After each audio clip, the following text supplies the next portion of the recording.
Hello बच्चा party, क्या हाल चाल? बढ़िया एकदम। तो देखिए एक नए क्वेश्चन को लेके आ गए हैं हमारे क्लास 10 के 2025 एग्जाम में पूछे जाने वाले मोस्ट इंपॉर्टेंट क्वेश्चन में से एक है। देखिए क्वेश्चन क्या कर रहा है कि निम्नलिखित में कौन ग्लोबल वार्मिंग के लिए उत्तरदायी है। देखिए ग्लोबल वार्मिंग यानी जो गरम गैस होंगे वो ऊपर जाके क्या बनते हैं, ऊपर जाके उष्मा उत्पन्न करते हैं, बहुत ज्यादा गर्मी उत्पन्न करते हैं, जिसके कारण ग्लेशियर पिघल रहा है। ठीक है, तो जो गर्म गैस होगा वही किसके लिए उत्तरदायी होगा?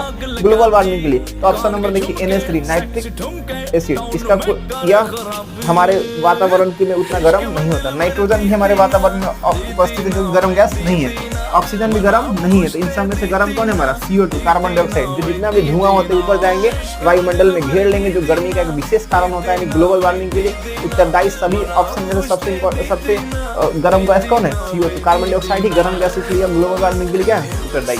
ठीक है, ऐसे ही शॉर्ट्स के लिए हमारे चैनल के साथ बने रहे। फिर मिलते हैं आपसे अगले शॉर्ट में, तब तक के लिए जय हिंद जय बिहार।